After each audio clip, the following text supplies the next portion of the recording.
ये आकाशवाणी रायपुर है। प्रादेशिक समाचार बुलेटिन के साथ मैं शुभ्रा भट्टाचार्य।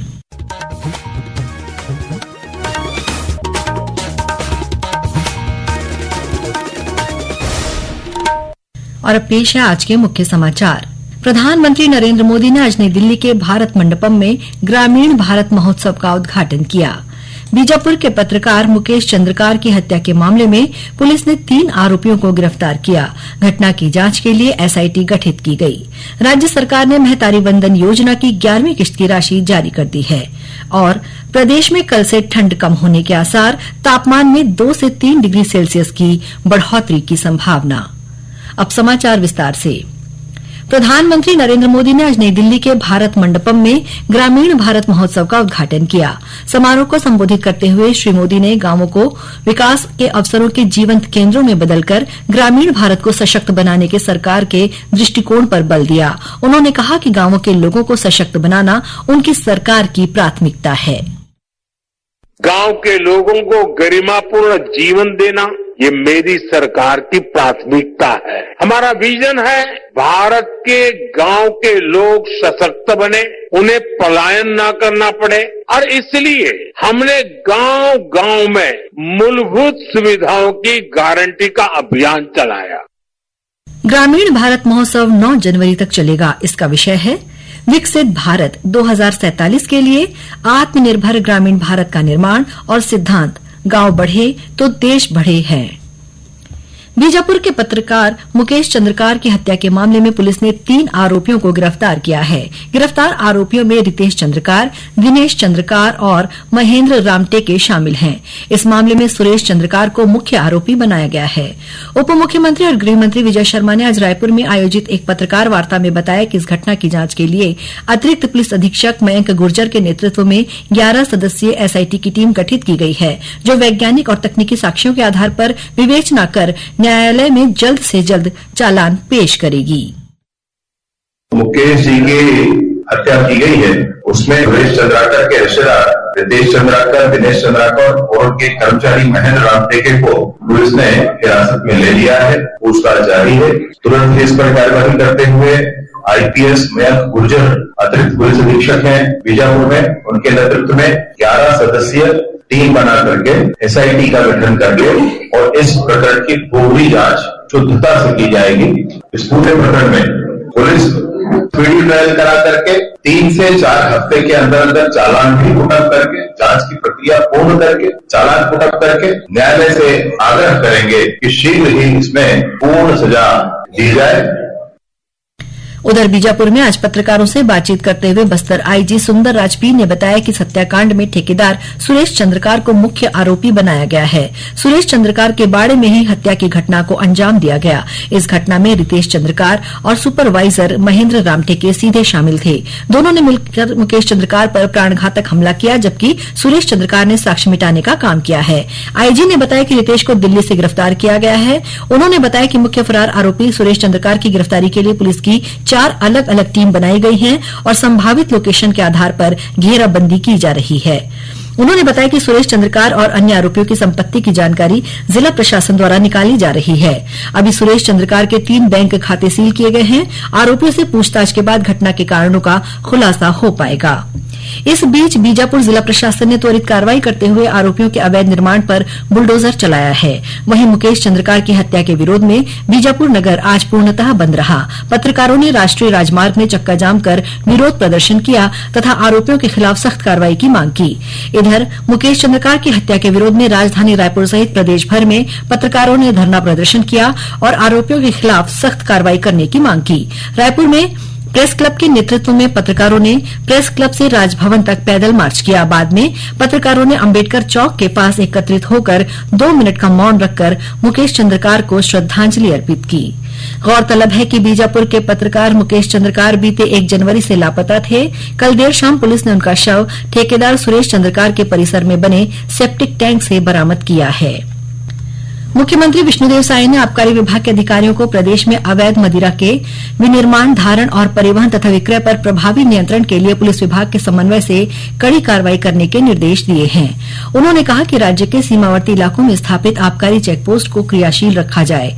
राज्य में स्थित बॉटलिंग इकाइयों, होटल, बार और क्लब की नियमित जांच सुनिश्चित की जाए। श्री साय ने कल मंत्रालय में आबकारी विभाग के कार्यों की समीक्षा बैठक में ये निर्देश दिए।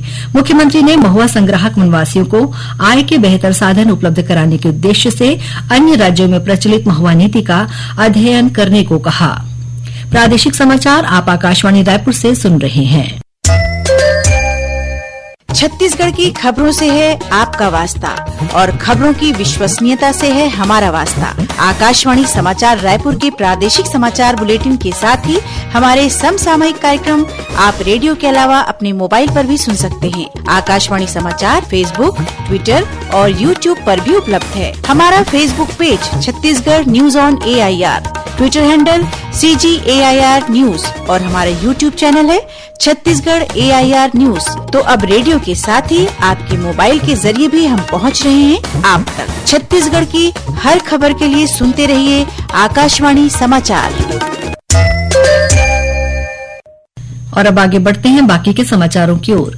राज्य सरकार ने मैतारी वंदन योजना की 11वीं किश्त की राशि जारी कर दी है। इसके तहत प्रदेश की पात्र 70 लाख महिलाओं को 1,000 रूपये की सहायता राशि उनके बैंक खातों में अंतरित की गई है। इस योजना में पिछले साल मार्च से लेकर अब तक हितग्राही महिलाओं को 11 मासिक किश्तों में करीब 7,182 करोड़ रूपये की आर्थिक सहायता दी जा चुकी है। राज्य सरकार द्वारा ग्रामीण और शहरी क्षेत्रों में भूमि अभिलेखों के डिजिटलीकरण और आधुनिकीकरण के लिए किए गए प्रयासों की केंद्र सरकार ने सराहना की है। केंद्र सरकार ने इसके सकारात्मक प्रभावों को देखते हुए राज्य सरकार को 225 करोड़ रुपए की प्रोत्साहन राशि प्रदान की है।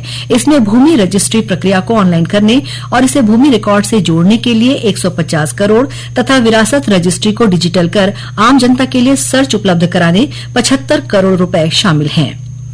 मुख्यमंत्री विष्णुदेव साय ने कहा है कि केंद्र सरकार द्वारा दी गई इस राशि से डिजिटलीकरण के प्रयासों में तेजी जाएगी, जिससे आम नागरिकों को सरकारी योजनाओं और सेवाओं का लाभ सुगमता से मिल सकेगा।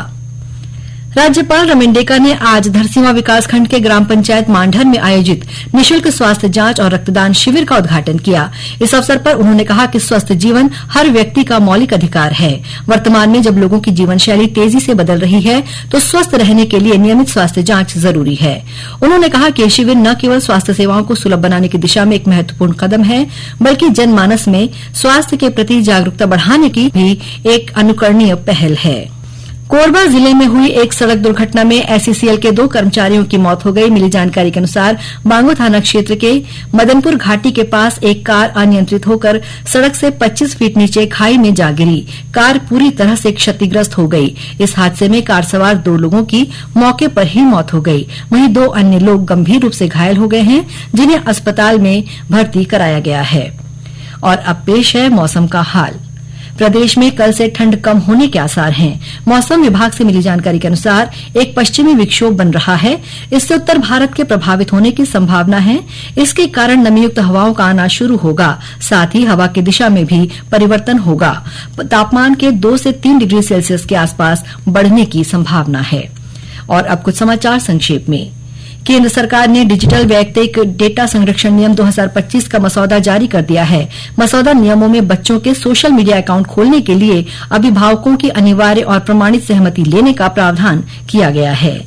राज्यपाल रमेन डेका ने कल राजभवन में इंदिरा गांधी कृषि विश्वविद्यालय द्वारा प्रकाशित कृषि पंचांग 2025 का विमोचन किया।